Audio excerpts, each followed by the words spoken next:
Finally পাখির খাঁচাগুলো সম্পূর্ণ ready করলাম। তো এই নিচের যে খাঁচাগুলো দেখছেন এগুলো হলো আমার নেটের যে খাঁচাগুলো ছিল, এগুলো আমার অনেক আগেরই বানানো ছিল। তো এই উপরে যে খাঁচাটা দেখতেছেন এখন বর্তমানে 4 ফিট, 3 ফিট, 2 ফিট। অনেকে কমেন্ট করছেন ভাই মাপটা একটু বলে দিলে ভালো হতো, তাই ভিডিওতে বলে দিলাম। তো এটার সামনের যে নেটটা এবং তলার যে নেটটা, এটার ওজন ক্ষেত্রেও জিজ্ঞাসা করছেন অনেকে যে এটার ক কেজি ওজন হয়েছে। তো এই নেটটা অনেক মোটা, আমি মোটা এটাই লাগাইছি কারণ আমি এটা মাথার ভিতরে রাখছি এটাতে কী পাখি পালবো অমন হিসাব করে আমি এটা বানাইছি। তো এগুলো সম্পূর্ণ হয়েছে কি 5.5 কেজি ওজনের মতো হয়েছে, ঠিক আছে। তো 5.5 কেজি ওজন হয়েছে। তো এখানে মোটা গুনার কারণে একটু ওয়েটটা একটু বেশি হয়েছে। তো এখানে এগুলো আমার কাছ থেকে নিচে হইল গিয়ে 230 টাকা কেজি। মানে আমার চীনা পরিচিত যে দোকানটা ছিল আমাদের এলাকাতে সেই দোকান থেকেই নিছি। তো খাঁচাটা আমি ফাইনালি কমপ্লিট করতে পারছি, আপনাদের মাঝে দেখাইতেছি যে এই খাঁচার ভিতরে এখন কী পাখি পালবো সেটা নিয়ে এখন হল বিষয়।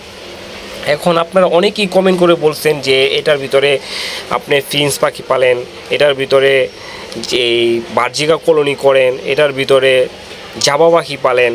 তো আমার একটা ধারণা যে আপনারা যারাই যে কমেন্টগুলো করছেন আপনাদের মতামত আমার মতামত কাছাকাছি, একবারে যে বিমত তা না। তো এখানে আমি এগুলো করার একটাই কারণ হয়েছে কি, এটা তো একটা ফ্ল্যাট বাসা, যেহেতু বেশি নয়েজ আলা পাখি পালতে গেলে সমস্যা, তার জন্য ওই হিসাব করেই মাথা মারছি যে এটাকে কী পালা যায়। তো বার্জিকার সেট আপটা তো কমপ্লিট করছি মাশাআল্লাহ, ওগুলোরও একটা আপডেট ভিডিও আসবে। এটির এগুলো সম্পূর্ণ নিজে হাতে কমপ্লিট করছি। তো খাঁচারা এই পর্যন্তই ছিল। তো মোটামুটি খাঁচার যে ধাপটা ছিল বানানোর বা সম্পূর্ণ ফিডিং করার কাজ সেগুলো কমপ্লিট করে ফেলছি। অনেকেই বলতেছেন ভাই একটুখানি ভালো করে দেখান, একটু দেখি। তো দেখতেই পারতেছেন যে আপনাদের দেখানোর উদ্দেশ্যে ভালো করে দেখাইতেছি যে আপনাদের জন্য সহজ হয়ে যায়। এগুলো আমি নিজ হাতে কাঠের ফ্রেম করে তারপর বানাইছি।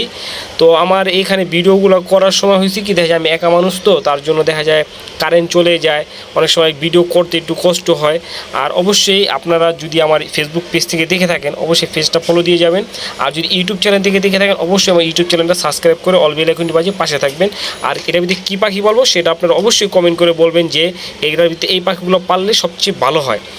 তো আমার খাঁচা কমপ্লিট হয়ে গেছে, আমি এতে খুশি। এখন পাখি আনার জন্য অপেক্ষায় আছি। সবাই ভালো থাকেন, আল্লাহ।